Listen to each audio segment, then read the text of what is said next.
It was about 3 months ago now that I started reading Spy Family. Or do you say it like Spy X Family? I don't know. I started reading it during what was probably the worst period of my life ever. I don't intend to overshare. All you really need to know is that a combination of extreme social anxiety and the events at the time boiled over and resulted in me feeling worse than I ever have in my life. I felt miserable, too drained to do anything, totally hopeless. Pretty much all I had the energy to do at the time was either watch YouTube all day, which just made me feel worse, or read manga. The choice was pretty clear, so I was reading quite a lot of manga from mid-September to early October. It felt like the only escape I could get. I got caught up on One Piece after falling behind 3 years ago. I finally got around to reading Dorohedoro, and then read every chapter of Dai Dark released so far immediately afterwards and really enjoyed both of them. There's also one more I read, but yeah, I really didn't get the love for it, and I'm not going to say what it was because I don't want to be crucified. Finally, I ended up reading Spy Family, not for any specific reason. I hadn't really heard anything about it besides the fact that it was pretty popular. It was more of a random choice than anything else. I guess I just wanted something else to read once I'd read all of those other series. I was expecting an enjoyable series, something that at the very least could continue to provide me with some escapism. What I got though was a series that unexpectedly explored some of the biggest struggles I face. It made me feel seen during a time when I felt completely isolated. I don't want to exaggerate and say that it changed my life or anything, but I feel that the ideas and themes explored in the series and the messages conveyed regarding them helped at least in some small way to pull me out of the darkness, and so it meant a lot to me. The core of Spy Family is in the name. The Forger family is the audience's primary window into the setting, as well as a catalyst for many of the series' hijinks, due to each member's unique and unusual circumstances. The family is created when the Master Spy Twilight receives a mission to start a family in order to infiltrate an elite private school affiliated with the reclusive former Prime Minister Donovan Desmond, who is thought to be fanning the flames of conflict between Westalis and Ostania, two nations currently wrapped up in a Cold War that threatens to escalate. Twilight takes on the false identity of Lloyd Forger, a psychiatrist. Before long, he adopts a girl named Anya and meets Yor Breyer, a worker at City Hall who's willing to pretend to be his wife and look after Anya as a mother. What Lloyd doesn't know is that the daughter he's adopted is a telepath who can read thoughts, and his quote-unquote wife is secretly the Thorn Princess, an infamous assassin, leading to a family life that's way more than he bargained for as they all try to hide their respective secrets. Spy Family absolutely nails fun, low-stakes comedy. It's not a perfect solution for difficult times, but having something that makes you smile definitely does help when you're feeling down. A simple slice-of-life story isn't something that really sticks with me for very long though. What makes Spy Family truly special in my eyes is that its light-hearted elements are merely one side of it. Although the comedic side is more prevalent, there are times when a much more serious side is revealed. A side of the series that I found genuinely touching, which ended up inspiring me to make this video. Media with a brighter tone tends to shy away from serious stakes. Spy Family isn't afraid to tackle some heavier subjects. Although the Forgers offer a rather bright perspective of it, the setting is one that's just a few steps away from a tragic war. Ostania and Westalis are both scarred by their previous conflict. An after effect of the past war is a rise in violent nationalism. A belief in Ostanian superiority and a desire to see them go to war again and destroy Westalis is prevalent in Ostania. It's not hard to imagine much of the same rhetoric is present in Westalis too. Both of them aren't too different. In each of their eyes, the other nation might as well represent the purest idea of evil. It was the other side that attacked first, right? They were the ones who massacred our people. We did nothing wrong. We just defended ourselves. These are the kinds of thoughts that develop on both sides of a war after years of propaganda painting the opposition as a vicious horde of monsters. These attitudes can live on long after the fighting ends and puts either side at risk of repeating the nightmares of the past. There are terrorist groups in Ostania that seek to damage the country's relations with Westalis and spark another war, all for the supposed glory of the country. But what does glory really give to a country? Glory brings a nation death, poverty, starvation, destruction, complete misery. All that for some abstract sense of glory that gives them nothing besides the ability to say they were the winners. The real human cost of this so-called glory is summed up perfectly by Sylvia when she interrogates a group of terrorists. This moment was one of the most memorable in the series for me. When people give these grand speeches about glory, they always leave out the part where they're dooming thousands of their own to death and leaving those who survive with the lifelong memories of their friends and allies dying in the most horrific and brutal ways. Sylvia's past is currently largely unknown, but with how angry she is in this moment and how vivid a picture she paints of the hellish reality of war, it's not hard to imagine she's speaking about these things from experience. War is nothing but mass-scale barbarism. When one side believes the other are just monsters, it ironically opens the door for them to become much more monstrous themselves. When you believe you're just killing evil beasts unworthy of mercy, ethics and morals are no longer a consideration, at which point all that's left is the capacity to commit horrendous atrocities. One of many lives destroyed by the war is depicted in a powerful chapter later on in the series. The chapter follows a young boy who lived in the peaceful town of Leuven in Westalis. The boy would always play soldiers with his friends, as they all dreamed of the day they could join the army and defeat the monsters in Ostania. His father disapproved of his goal and ignorance towards the people of Ostania and would hit him for it, which often put him at odds with his wife, who felt they should be more gentle with their child. The boy's home life was difficult, but things were only about to get much worse for him. Ostania bombed Leuven. His friend's hideout was completely annihilated with them still inside. The boy never saw his father again, and was evacuated with his mother to the town of Kjellberg, where some of his relatives lived. Though it wasn't long before Ostania attacked Kjellberg as well. This time his mother wasn't fortunate enough to escape, and the boy was left completely alone.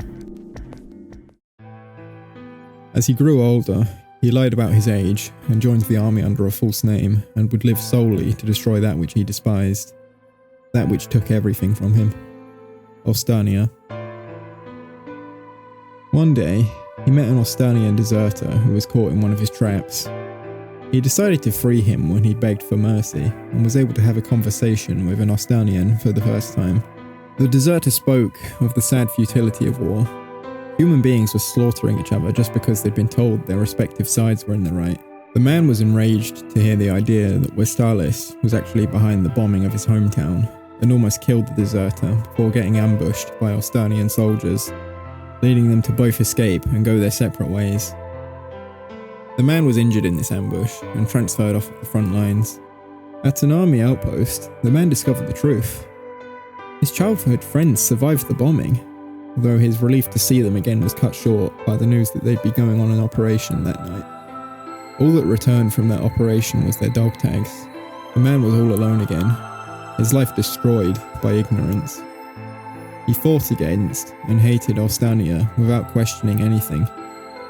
He reached one conclusion: ignorance isn't bliss. Ignorance is weakness. Ignorance is a sin.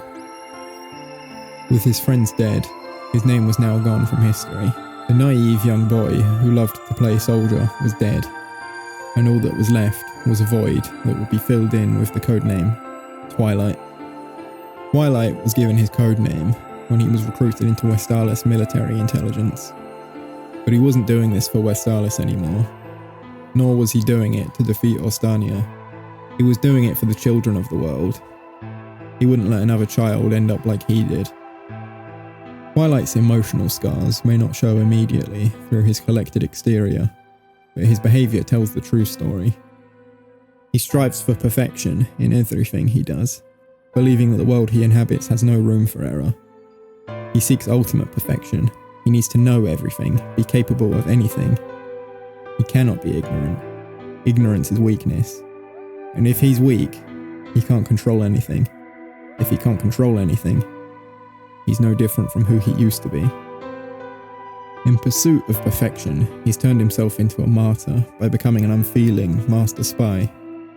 Even emotions like romantic love are merely performative and ready to be discarded when it's convenient. Normal life is completely foreign to those who are perfect. Twilight's goal may be noble. If he succeeds, the children of the world will get to live carefree lives, unharmed by war and grief. But one child is left out of the equation, the young boy from Luthen. If Twilight continues on his current path, well, that boy will never have a future. While he's unaware of it, his new identity as Lloyd Forger has introduced him to someone who has similar experiences to him. Yor's past hasn't been fully explored in detail like Lloyd's, but what has been shown of it paints a clear enough picture of how Yor became who she is. At a young age, her parents passed away during the war, leaving her alone with her younger brother Yuri. Her youth effectively ended here, as she took on all the responsibilities of caring for Yuri, like a parent would, keeping him safe and fed, all while getting him through school. In order to pay for everything they needed, she took up assassination jobs and continued with them even after Yuri grew up and they began living separately. Shouldering responsibilities for so long has resulted in her living a rather isolated life. The only real connection she's had with anyone in years is with Yuri.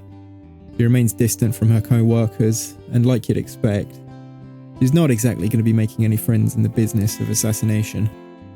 Realising that her lack of social skills and common sense is the result of social isolation makes the whole thing pretty sad.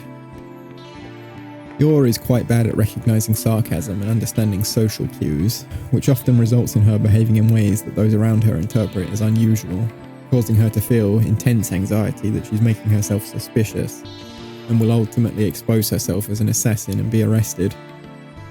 As a result of her fears of being caught, she does her best to appear normal, though given her lack of experience with normal life, her attempts to be normal often exacerbate the problem. Yor's concerns about being abnormal and not fitting in cause her a lot of distress. They've haunted her since the beginning of the series, and continue to do so in the latest chapters. The result of this is that she severely lacks confidence in herself and perceives herself very negatively. When she was younger, she eagerly trained in the art of killing and became highly skilled, all for her brother's sake. Though her sole focus on assassination left her other, more regular skills highly underdeveloped. Being quote-unquote normal is incredibly difficult for Yor, and she's highly insecure about it, believing that she's a complete failure as a wife, and that she's always disappointing Lloyd. Yor is, hands down, my favourite character. The struggles she faces hit incredibly close to home for me. I wouldn't describe her as having what most people imagine when they think of social anxiety, but her struggles with communication are familiar nonetheless. Two panels that really stood out to me are these ones here, after Yor befriends the former First Lady, Melinda Desmond, and she's thinking about what happened after the fact. I felt that scene in my bones. Something incredibly similar happened to me shortly before I first read it. Like Yor, I also met someone. I can't say for sure if it would have become a friendship, but it was one of the first real conversations I'd had with someone outside of my family for ages. If I just kept at it, it probably would have become a real friendship. Did I feel good about it? At first, perhaps, but later, no. I just kept thinking about it afterwards. Is someone really taking an interest in me? I felt scared. The scariest thing about anxiety isn't just that it makes you lonely, it's that you get used to that loneliness. It becomes a new normal, and despite how desperately you want to break free from it all, years of isolation suddenly coming to an end is a big change. And change is really scary when you've gotten used to living a specific way. This scene perfectly captured the kind of quiet fear I felt, and is just an example of why I like Yor so much. I see myself reflected in her in so many ways. A character that feels this kind of anxiety in situations that most would consider ordinary was greatly comforting for me to see. Especially given when I read the series, I felt seen in a compassionate light during a time when I was too scared to show myself at all. Another moment that really hit me is this one here at the party in the second chapter. Yor looks over at everyone having fun while she sits alone. They all appear distant, like they're worlds apart from her, occupying an existence that she never will, as she thinks to herself. So this must be what ordinary looks like. I relate to this so strongly. I know what it's like to look over at others and feel like I'm fundamentally different compared to them. Like they're normal and there's something wrong with me. Like I could never have friends because I'm different and completely incompatible with them, putting them in a completely separate world from me. Finally, there's her lack of confidence. That's yet another way I can see myself in Yor. When you come out of social situations typically feeling like there's something wrong with you, it's not long before your self-esteem starts to take a hit. Much like Yor, I don't feel like I'm particularly good at anything, and that's often a source of stress for me. Though thankfully I feel that I am starting to regain some confidence nowadays. Seeing the way Yor was written was probably the first thing that made me realise Spy Family is more than just a slice-of-life comedy series.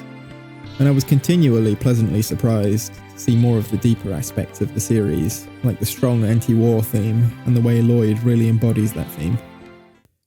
The stuff I've discussed so far has been pretty gloomy, and that's because I've been leaving out one essential piece of the puzzle.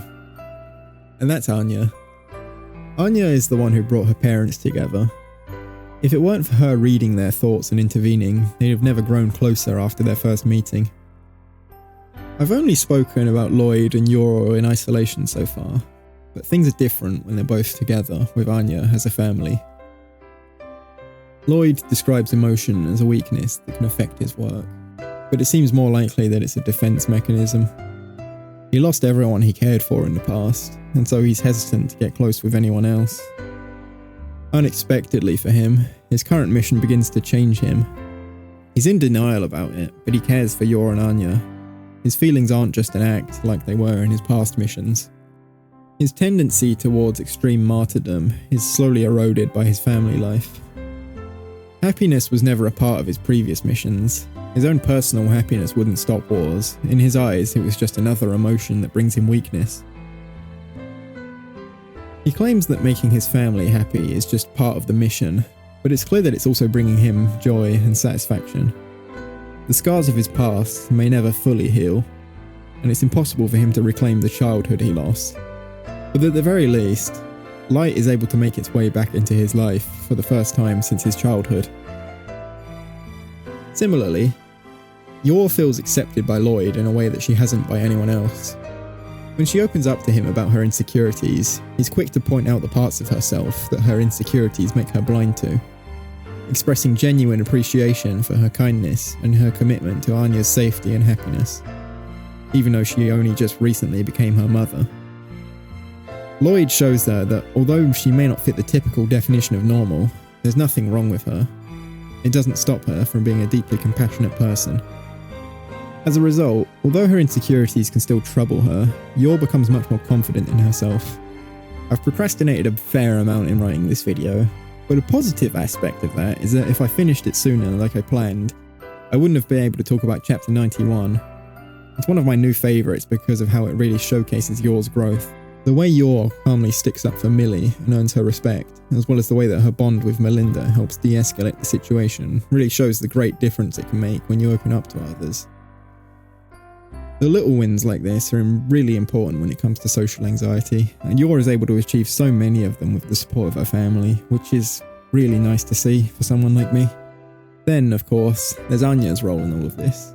Her innocent joy starts to rub off on her parents. Lloyd is able to make steps towards being more vulnerable around Anya. Unlike the people who he deals with in his work as a spy, Anya is pure. She isn't hiding any malicious secrets, and so he's able to let his guard down around her. Having a warm and welcoming family waiting for him after difficult missions lets Lloyd truly relax. He may still be shouldering huge burdens, but having moments when he can take a break is greatly beneficial for him. Anya's excitement to finally have a family makes her very welcoming and accepting of Yor. Due to Yor's maternal instincts from raising her brother, she feels right at home caring for Anya. Yor forms a genuine connection with Anya, and this greatly enriches her life. Anya's willingness to accept her right away showed that despite her perceived shortcomings, there are many more people who care for her aside from her brother. Ultimately, this lets her begin taking steps to accept herself and learn that her supposed abnormalities are part of who she is and nothing to be ashamed of. Anya is able to shine a light on both of her parents' lives, though that doesn't mean her own life is free of darkness. Her telepathy was the result of unethical experimentation. After she escaped, she was fostered by multiple families, but they all returned her. Presumably because her telepathy caused her to act in a way that they found weird and creepy.